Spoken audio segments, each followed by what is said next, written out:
Monday, Tuesday, Wednesday, Thursday, Friday, Saturday, Sunday, every day. Hello everyone. पिछले दिनों हम लोगों ने 127 तक रिवाइज कर चुका था और आज से हम लोग 128 के बाद से पढ़ेंगे। 128 से पढ़ेंगे। तो फ्रेंड्स, अगर इस वीडियो को थोड़ा सा भी आपको अट्रैक्टिव लगा, हमारे एफर्ट्स इसमें नज़र आ रहे हों, तो आप इसे शेयर अवश्य करें। और लाइक और सब्सक्राइब तो आपकी मर्जी है, और शेयर करने से क्या होगा, अगर किसी को बेनिफिट होगा तो वो ज़रूर सब्सक्राइब करेंगे। इस वजह से मैं अब आगे अपनी वीडियो को प्रोसीड करता हूँ, और चलिए साथ मिलकर हम सभी रिवाइज करते हैं। और ये जो रिवीजन हम सभी कर रहे हैं, बेसिकली ये कम्पिटिटिव एग्ज़ाम के लिए बहुत ही इम्पोर्टेंट टॉपिक है। तो इससे एक दो सवाल कम्पिटिटिव एग्ज़ाम में जहाँ पर जीके जीएस पूछे जाते हैं, तो उन चीज़ों का हम लोग रिवाइज करते हैं। तो चलिए आगे हम लोग बढ़ते हैं। तो आज हमारा क्वेश्चन है the office of the governor general of India. ध्यान से देखिएगा, इसमें क्लू वर्ड्स हैं ऑफिस और governor general of India. Was the first time सबसे पहले गवर्नर जनरल ऑफ इंडिया का ऑफिस क्रिएट, ये पोस्ट बनाए गए, गवर्नर जनरल ऑफ इंडिया का जो है ऑफिस बनाया गया, ये कब? रेगुलेटिंग एक्ट 1773, रेगुलेटिंग एक्ट 1773 में। नेक्स्ट है 129, according to the act of 1858। आप सभी को मालूम होगा कि 1857 में क्या हुआ था? सिपाही मुटीनी हुआ था। यानी कहने का मतलब उसे हम लोग सिपाही विद्रोह भी के नाम से जानते हैं, और कह सकते हैं आप फर्स्ट वॉर ऑफ इंडिपेंडेंस। तो इसमें जो है 1808, उसके बाद ही, उस क्रांति के बाद ही जो है हमारे देश में अगले ही वर्ष क्या हुआ? क्राउन शासन लग गया। तो जाकर के उस समय जो एक्ट पास हुए थे, तो टेरिटोरी को डिवाइड कर दिया गया। किसमें? टेरिटोरी को प्रोविंसेस में बांट दिया गया। चलिए दोस्तों, 130 क्या कहता है? When did the British Crown assume sovereignty over India from east India company? एक तरह से ब्रिटिश क्राउन जो है सोवर्निटी क्या कर लिया? किसके ऊपर? ईस्ट इंडिया कंपनी से छीन करके इंडिया के ऊपर जो है ये सोवर्न करने लगा, यानी गवर्न करने लगा ब्रिटिश क्राउन। ये कब? 1858 में। कहने का मतलब है कि उस समय जितने भी पावर्स ईस्ट इंडिया कंपनी के हाथों में था, वो सभी को ब्रिटिश क्राउन ने क्या कर लिया? जब्त कर लिया था। चलिए नेक्स्ट है 131, मॉर्ले मिंटो रिफॉर्म्स। ये आप सभी ने पढ़ा होगा, ईयर याद नहीं रहता हम सभी को। तो ये जो है इम्प्लीमेंट किया गया था कौन से एक्ट के तहत? ये मॉर्ले मिंटो रिफॉर्म्स ये इम्प्लीमेंट किए गए थे इंडियन काउंसिल्स एक्ट 1909 के तहत। कब? 1909 के तहत। ठीक है। नेक्स्ट है दोस्तों, which of the following is also known as the act of 1919 के एक्ट को किस नाम से जाना जाता है? तो मॉन्टेग्यू चेम्सफोर्ड रिफॉर्म एक्ट, इसमें भी रिफॉर्म ही हुआ था, इस वजह से Montagu Chelmsford ford reform act. इसके बारे में डिटेल्स में हम लोग जब बेसिक पढ़ेंगे तभी जानेंगे, अभी हम लोग क्विक रिवीजन पढ़ रहे हैं दोस्तों। चलिए नेक्स्ट है 133, under which of the following act was provincial autonomy, provincial autonomy को इंट्रोड्यूस किया गया। तो 1935 में गवर्नमेंट ऑफ इंडिया एक्ट लागू किया गया था। इस एक्ट के तहत जो है प्रोविंशियल ऑटोनॉमी भारत में इंट्रोड्यूस किए गए थे। नेक्स्ट है, सबसे आसान है और हम सभी जानते हैं, क्या है, who made the constitution of India, Bharat के संविधान को किसने बनाया, तो कैसे तैयार हुआ है, तो हमारा जवाब है कॉन्स्टिट्यूएंट असेंबली। अब चीफ आर्किटेक्ट याद कीजिए दोस्तों, चीफ आर्किटेक्ट में हम लोगों ने पढ़ा था डॉक्टर BR अम्बेडकर में के बारे में। उन्होंने क्या किया था, क्या जो है फ्रेम किया था, क्या, कॉन्स्टिट्यूशंस को। बात आती है कि ये मेड कहाँ हुआ था, बना कहाँ था, कॉन्स्टिट्यूएंट असेंबली में। इस कॉन्स्टिट्यूएंट असेंबली के तहत जो है क्या हुए थे, कॉन्स्टिट्यूशंस के ऊपर सबसे पहले ड्राफ्ट किया गया था। उस ड्राफ्ट के बाद जो है उस समय सभी लोगों में, कहने का मतलब उस समय एक ही बेसिकली पार्टियां थी, वो भी इंडियन नेशनल कांग्रेस। और इंडियन नेशनल कांग्रेस के तहत ही जो जितने भी लोग थे, जितने भी मेंबर्स थे, उन वे सभी जो है क्या अच्छा है क्या बुरा है, इसके ऊपर जो है उन लोगों ने कॉन्स्टिट्यूएंट असेंबली में बैठ करके क्या किया था, डिस्कशन किया था। चलिए दोस्तों, तो who made the constitution of India, तो ध्यान रखिएगा कॉन्स्टिट्यूएंट असेंबली।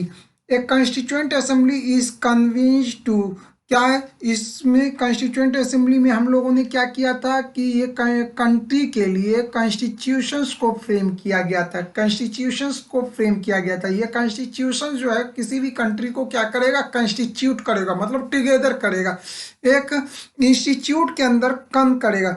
आप सभी अगर इंग्लिश, एक्चुअली मैं मंडे से जो है एक और वीडियो लेक्चर जो है बनाने जा रहा हूँ, जो कि हम लोग क्या करेंगे, उसमें वर्ड्स मीनिंग यानी वन वर्ड सब्स्टिट्यूशन, ये भी क्या होगा, कॉम्पिटिटिव लेवल के लिए तो फायदेमंद होगा ही, और हम सभी जितने भी छोटे बच्चे हैं उन सभी के लिए भी फायदेमंद होंगे। तो दोस्तों जरूर आइए, जरूर हमारे साथ अवश्य पढ़ने की कोशिश करें।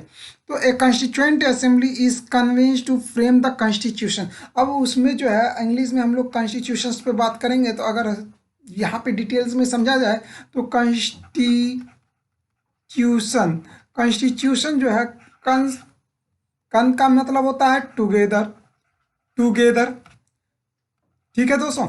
और ये इंस्टीट्यूशन मतलब एक संस्था के अंदर सभी लोग एकजुट हो जाए, तो ये कॉन्स्टिट्यूशन मतलब पूरे देश को क्या किया गया है, एक नेशंस के अंदर सभी लोगों को कॉन्स्टिट्यूट कर किया जाए, एकजुट किया जाए। इसी यह काम किसका है, कॉन्स्टिट्यूशंस का है, इसीलिए फ्रेम किए गए थे। ठीक है दोस्तों, नेक्स्ट बढ़ते हम लोग। The constituent assembly was set up to the under the cabinet mission plan. ध्यान से देखिए, ये सेटअप कब किया गया था, कैबिनेट मिशन प्लान 1946 के तहत, कैबिनेट मिशन प्लान 1946 के तहत। चलिए दोस्तों, इसके बाद 2 वर्ष 11 महीने 18 दिन का समय लगेगा और जाकर के क्या होगा, जो है हमारे देश का एक संविधान लागू किया जाएगा हमारे देश में। चलिए दोस्तों, नेक्स्ट है, विच party was not associated with the constituent assembly of India. Which party was not associated with the constituent assembly of India. Constituent assembly में जो है कौन सी पार्टी एसोसिएट नहीं थी, तो हमारा जवाब है कम्युनिस्ट पार्टी। कौन सी पार्टी नहीं थी। अब यहाँ पे ये जो है ना दोस्तों, कई सारे ऑप्शन है, तो यहाँ पर ऑप्शंस बेसिकली मायने रखेंगे।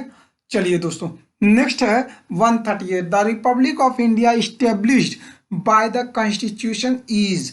रिपब्लिक ऑफ इंडिया जो है इस्टेब्लिश किया गए थे कॉन्स्टिट्यूशन में सोवरिन सोशलिस्ट और सेकुलर के तहत।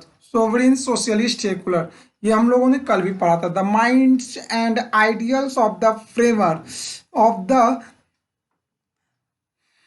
Ideas of the framers of the constitution are reflected in the way. सभी आइडियाज कहाँ झलकते हैं हमें? प्रीएम्बल में। ये दोस्तों आइडियाज है, ठीक है, आइडियाज है। Mind and ideas of the framers in our constitution what justice is not given to the citizens. क्या कौन सा जस्टिस? Technical justice. ये भी ऑब्जेक्टिव्स हैं। द प्रेजेंट 5 ईयर प्लान, तो प्रेजेंट तो नहीं, अब जो है 5 ईयर प्लान, कौन सा ईयर यहाँ दिया हुआ है? 2002 से लेकर के 2007। इस समय कौन से 5 ईयर प्लान चल रहे थे? 11वां 5 ईयर प्लान। इस पे 5 ईयर प्लान्स के लिए हम जरूर चाहेंगे कि वीडियो अवश्य बनाएं। चलिए दोस्तों, आज हम लोग 155 तक रखेंगे। हाँ, नेक्स्ट क्वेश्चन है हमारा 142। अमेंड मीन्स, अमेंड का मतलब क्या हुआ? जितने भी डिफिकल्टीज हैं उसे क्या करना? रिमूव करना, अपनी कठिनाइयों को दूर करना, उसी का मतलब होता है अमेंड। इनैक्ट का मतलब क्या होता है? लॉ को पास करना, कानून पास करना, उसे इनैक्ट किया जाता है, मतलब लागू। उसके बाद ही कानून जब पास होता है तभी हम लोग जो है उसको क्या करते हैं? इनैक्ट करते हैं, मतलब लागू भी करते हैं। हु एडवोकेटेड ग्राम स्वराज, ग्राम स्वराज का जो है एडवोकेट, ग्राम स्वराज के बारे में लोगों को, ग्राम स्वराज को एडवोकेट, एडवोकेट आप सभी समझ रहे होंगे कि जो है उस जस्टिफाई कौन कर रहा था, यानी उसकी जो है अच्छाई कौन बता रहा था, उसका समर्थन कौन कर रहे थे? तो गांधी जी। चलिए भैया आगे बढ़ते हैं। 145 Purna Swaraj was declared as the goal of the Congress on December 1929। कौन से सेशन में? लाहौर के सेशन में। हम लोगों ने जाना था वहाँ पे, जो है डिमांड किए गए थे लाहौर सेशन के तहत। 1929 में क्या हुआ था? पूर्ण स्वराज का डिमांड हुआ था। उसी के बाद जो है उन लोगों ने जब नहीं माना तो हमारे गांधी जी ने क्या लिखा? उन्हें पत्र लिखा। जब तब जो है उसका जवाब रिप्लाई नहीं आ पाया तो हम लोगों ने क्या किया? यहाँ पे जो है मूवमेंट चलाया। और 1930 में क्या है? कौन सा मूवमेंट? सॉल्ट मार्च, दांडी मार्च, आप लोग समझ सकते हैं। वह इन 146 में हम लोग क्या पढ़ रहे हैं? आवर कॉन्स्टिट्यूशन प्रोहिबिट्स, प्रोहिबिट्स किस चीज को प्रोहिबिट्स करने की बात करता है? अनटचेबिलिटी को। किसे? अनटचेबिलिटी को प्रोहिबिट किया है, मना, ठीक है। 147 क्या है? The constitution declared India as a republic on, कब? ये तो सभी को मालूम है, 26 जनवरी 1950 दोस्तों। ठीक है, नेक्स्ट है 148 who has given the following statement. अब कौन सा स्टेटमेंट भैया? तो democracy means government of the people, by the people and for the people. अगर दोस्तों आप अगर क्लास 9 के पॉलिटी को अगर पढ़े होंगे तो उसमें जो है साफ ये है ये क्या है? Abraham Lincoln. क्या है? अब्राहम लिंकन का ये कथन था कि डेमोक्रेसी का मतलब क्या होता है। डेमोक्रेसी का ये डेफिनेशन दिया गया था कि डेमोक्रेसी, प्रजातंत्र क्या है कि प्रजातंत्र जो है, डेमोक्रेसी मीन्स अ गवर्नमेंट, वह यह जो है फॉर्मेशन ऑफ गवर्नमेंट करता है। वह गवर्नमेंट जो है चुन करके आते हैं लोगों के बीच से, लोगों के लिए और लोगों के द्वारा चुने जाते हैं, तो इसी को कहा जाता है प्रजातंत्र। Which one of the following features was borrowed by the framers of the constitution from the US constitution. कौन से फीचर्स जो है क्या हुआ है? यूएस कॉन्स्टिट्यूशन से बोरो किया गया, लिया गया है। तो ध्यान से देख सकते हैं आप, हमारा जवाब है रिमूवल ऑफ जजेस of the supreme court, judicial review, मतलब बार बार जो है मतलब अपने जस्टिस को रिव्यू कर सकता है, दोबारा से देख सकता है। सुप्रीम कोर्ट के जजेस को रिमूव किए जा सकते हैं और फंडामेंटल राइट्स, ये तीनों चीज, यानी सुप्रीम कोर्ट के जज को रिमूव किया जा सकता है। जुडिशियल रिव्यू मतलब कि अगर कोई न्याय जो है क्या हो गया है, गलत हो गया है, तो उससे सुप्रीम कोर्ट दोबारा देख सकती है। तो ये पावर केवल सुप्रीम कोर्ट को है, हाई कोर्ट और डिस्ट्रिक्ट कोर्ट को नहीं है, तो वो रिव्यू कर सकती है और अपने बदल सकती है। और नेक्स्ट है कि जो है फंडामेंटल राइट्स, ये तीनों चीज हम लोग कहाँ से लिए हैं? यूएस के कॉन्स्टिट्यूशन से लिए हैं। हमारे संविधान में कहाँ से लिया गया है? यूएस के कॉन्स्टिट्यूशन से लिया है दोस्तों। The ideals of liberty, liberty आप ध्यान में रख सकते हैं, तराजू, इक्वलिटी, समानता की भावना, equality and fraternity enshrined in the preambles of the constitution. ध्यान से देखिए, लिबर्टी, इक्वलिटी और फ्रेटर्निटी, ठीक है, लिबर्टी, इक्वलिटी और फ्रेटर्निटी ये कहाँ से लिए गए हैं? फ्रेंच रिवॉल्यूशन से। कहाँ से लिए गए हैं? फ्रेंच रिवॉल्यूशन से। रिपब्लिक भी होगा दोस्तों, रिपब्लिक आप याद रख सकते हैं इसे रिलीफ के तौर पे, RELIEF,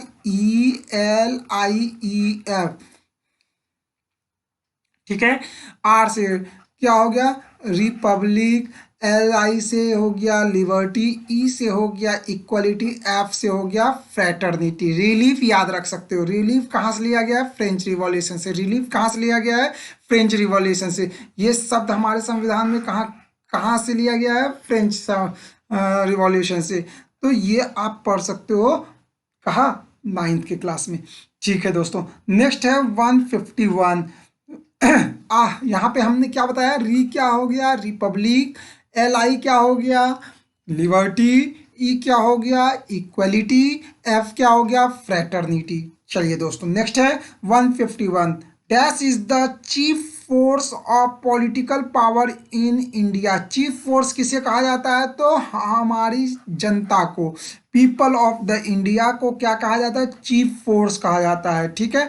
the constitution describes the Indian union as, Indian union को क्या कहा गया है? इंडिया, दैट इज भारत कहा गया है।